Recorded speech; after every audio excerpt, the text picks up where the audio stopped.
দেখো বন্ধুরা, কি সুন্দর একটা স্ন্যাক্স বানিয়েছি ডোনাটের মতো করে। তোমরা চাইলে ঝটপট বানিয়ে ফেলতে পারো। আমি কি করে বানিয়েছি সেটা দেখো তোমরা।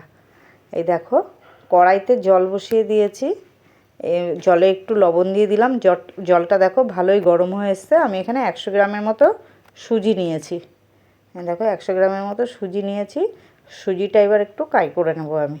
দেখো, আর কিচ্ছু দিতে হবে না, সামান্য একটু লবণ দিয়েছি, সামান্য মানে যতটা পরিমাণ লাগবে।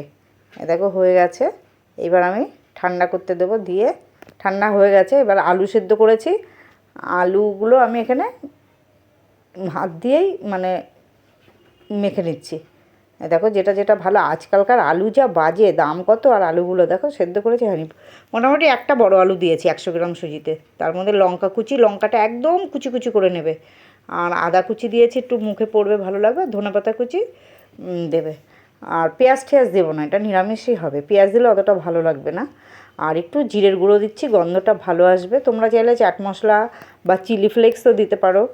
এই দেখো আমি ঘরে যা আছে তাই দিয়েই করে দিলাম, আর ঝামেলা বাড়ালাম না। সন্ধ্যেবেলা হলেই মনে হয় এটা খাই ওটা খাই, একটু ভাজাপুরি খাই। তা কী করব, আমি ভাবছি যে তাহলে এটাই করি। এই দেখো ভালো করে মণ্ড তৈরি করা হয়ে গেছে।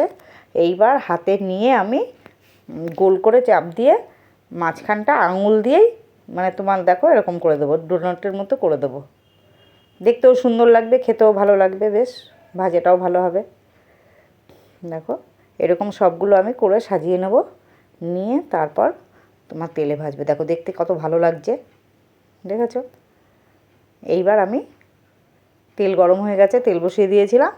এইবার এগুলো ভালো করে যেমন ভাজা হয় চপ টপ সেরকম ভেজে নেব, একদম লালচে লালচে করে ভেজে উল্টে পাল্টে তুলে নেব। দিয়ে গরম গরম খাওয়া হবে সন্ধ্যেবেলার টিফিন আজকে। ছেলে বলছে, মা বিয়েবাড়ি অনেক দিন কাটালে, কোনো মানে রান্না ঠান্না কিন্তু তোমার চ্যানেলে দেওয়া হচ্ছে না, আর হচ্ছে কোনো কিছু খাবার কিন্তু তুমি অনেক দিন ধরে সন্ধ্যেবেলা করছো না।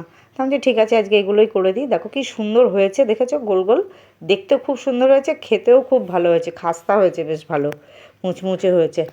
তোমরা ঝটপট বানিয়ে ভালো, শীতকালে বাচ্চাদের করে দাও। এ দেখো মাঝখানে সস দিয়েছি।